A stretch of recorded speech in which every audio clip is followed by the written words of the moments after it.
Bonjour à tous.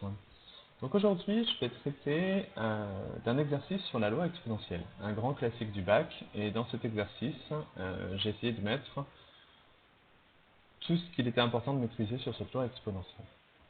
Donc, j'évoque la durée de vie d'une ampoule sans défaut, qui suit une loi exponentielle dont le paramètre ne m'est pas donné. Je définis dans l'énoncé la variable aléatoire, parce qu'effectivement, j'en ai besoin dans les questions d'après. Si jamais ce n'est pas le cas, n'oubliez pas, bien entendu, de la définir au tout début de votre énoncé. Donc, dans un premier temps, vu que je ne connais pas le paramètre, il est fort probable que la première question soit de me demander de déterminer ce paramètre.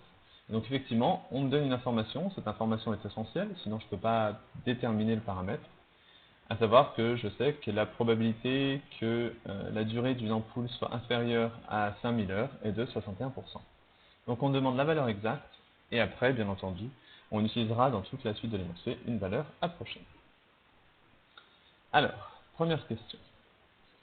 Donc, je vais devoir résoudre tout simplement une équation. Donc, je vais essayer de le faire du début à la fin en utilisant des équivalences et en justifiant bien chaque étape, et surtout en expliquant pourquoi je fais certaines d'entre elles qui vont vous paraître peut-être faciles entre guillemets. Alors, j'applique mon cours.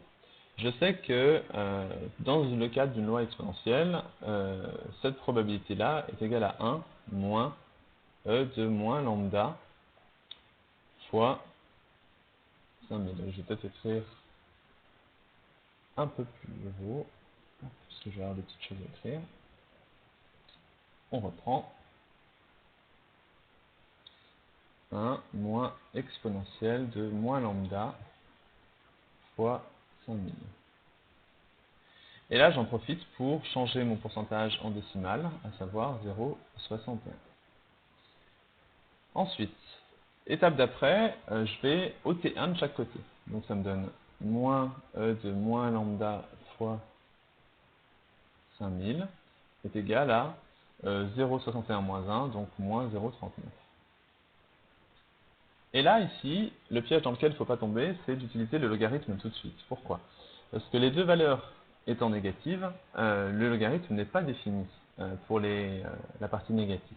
Donc du coup, je vais être obligé dans un premier temps de multiplier par moins 1, à savoir e de moins lambda fois 5000 est égal à plus 0,39. Et là maintenant, effectivement, je peux utiliser mon logarithme. Alors, donc la partie que je suis en train de rajouter n'est pas nécessaire, c'est juste pour bien vous faire comprendre ce que je me permets de faire dans chaque partie. Au passage, je me permets par contre de le justifier clairement. Qu'est-ce qui me permet de passer de là à là? La fonction. Et donc ça, pareil, pensez à toujours le justifier dans une copie. C'est très important et ça montre bien à votre correcteur que vous maîtrisez les outils mathématiques que vous utilisez. Donc, la fonction ln est strictement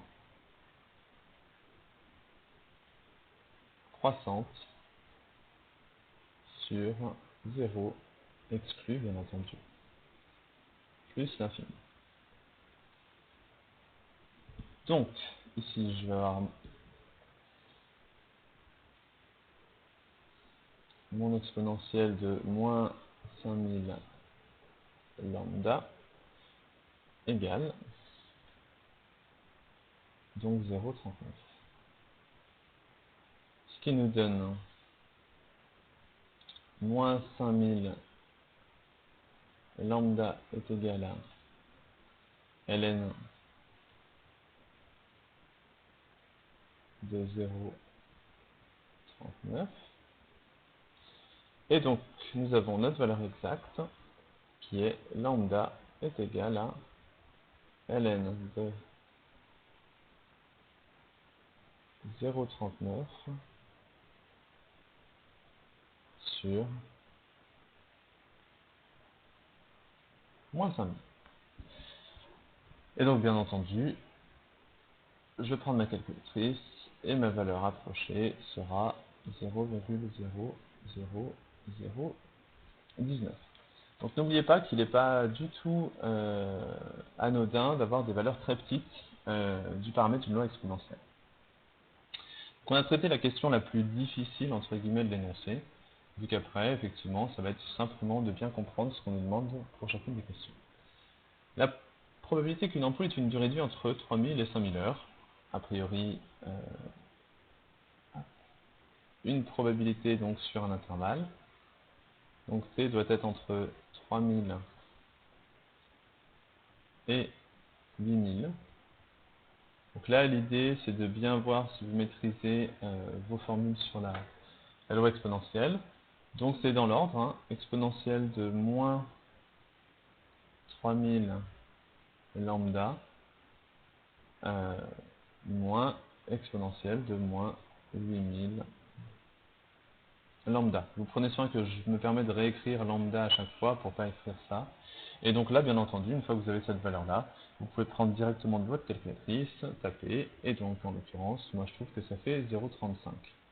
Alors je me permets de prendre que deux chiffres après la virgule, étant donné que le premier pourcentage dans l'énoncé est exprimé comme ça, donc ça effectivement, 0,35, ça nous donne bien 35%. Et encore une fois, ce qui paraît pas du tout incohérent. Troisième question. Sachant qu'une ampoule a déjà fonctionné pendant 7000 heures, calculez la probabilité que sa durée de vie dépasse 12 000.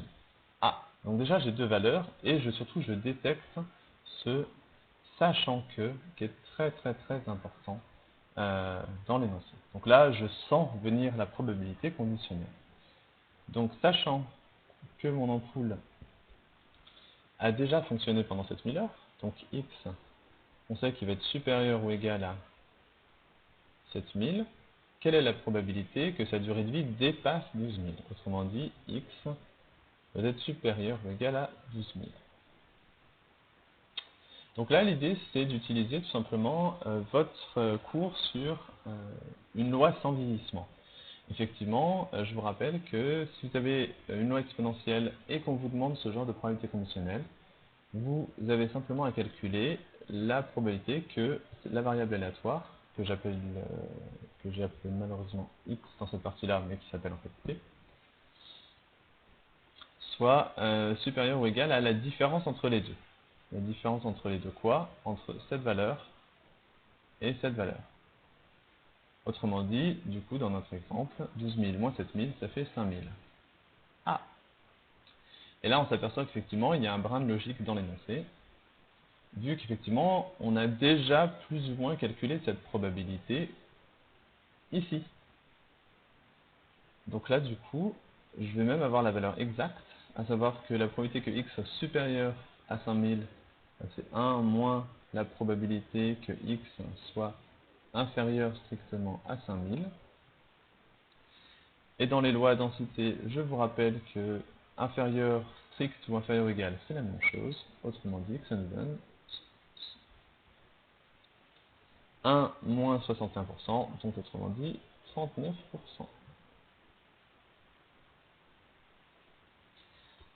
Et enfin, petit 4, trivial, à savoir quelle est la durée de vie moyenne d'une heure en ampoule. Donc ici, on cherche l'espérance. Le souci, je la réappelle T comme j'aurais dû le faire précédemment. L'espérance d'une loi exponentielle, hein, c'est 1, enfin d'une variable aléatoire définie par une loi exponentielle, c'est 1 sur lambda. Je prends ma calculatrice et je trouve que ça fait environ 5263. Donc la question est en français, je réponds en français. La durée de vie moyenne d'une ampoule, je vais même mettre d'une telle ampoule, parce qu'effectivement elle est un peu particulière cette ampoule, est de 5263 heures. Et voilà, merci à vous.